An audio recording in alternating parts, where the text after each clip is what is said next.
The city of New Eden was quiet to quiet. The only sound that could be heard was the soft wind blowing through the empty streets. Most people had long gone to bed, dreaming sweet dreams, if they were lucky.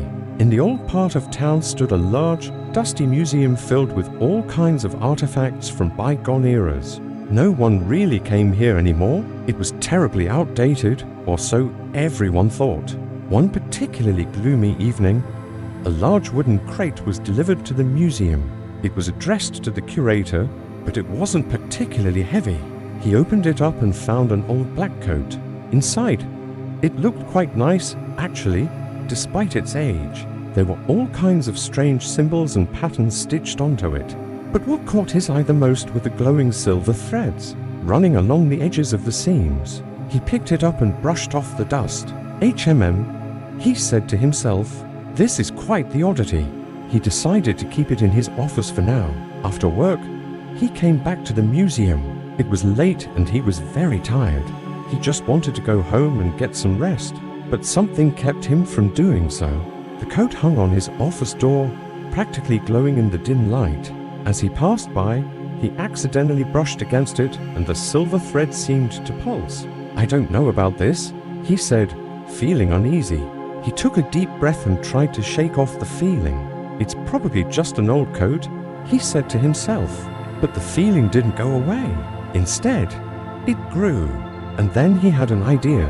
Maybe if he put the coat on, whatever it was that was bothering him would go away. So he did. The moment the coat touched his skin, the silver threads began to glow brightly. The patterns on the coat also seemed to come to life and writhe around his body. He felt a sudden jolt of energy and his body began to shake violently. Then everything went black. Meanwhile, a group of masked men were making their way through the dark streets towards the museum. They were led by a tall, imposing man with a deep voice. "Are you sure this is the place?" one of them asked. "Positive," the leader replied. "This is where the artifact is supposed to be." They crept closer to the building and one of them looked through a window. "The coast is clear," he whispered.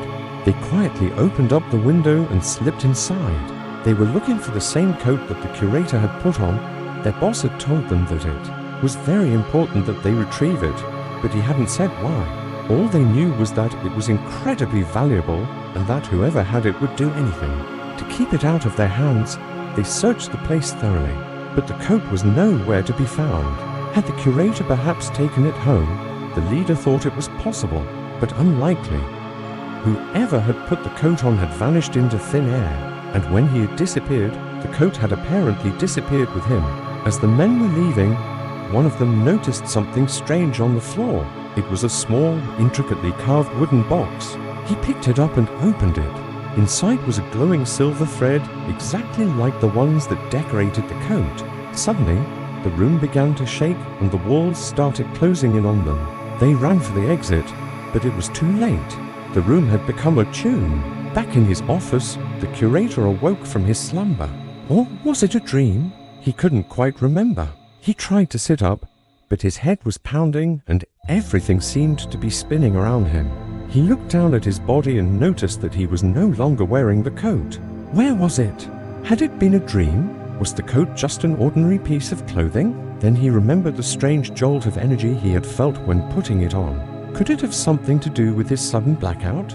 He got up and went over to the window. Outside, he saw the rising sun and the bright daylight made him squint. He suddenly felt very tired and went back to his bed. Maybe he would feel better after a nap, he thought.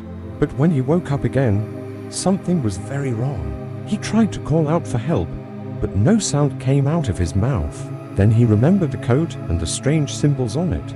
Had they done something to him? Was this the reason for his strange dream? He struggled to get out of bed and stumbled out into the hallway. To his horror, he saw that he was no longer human. He had turned into a living doll. Just then, the door to his office flew open and a group of masked men ran in. "There he is," one of them exclaimed.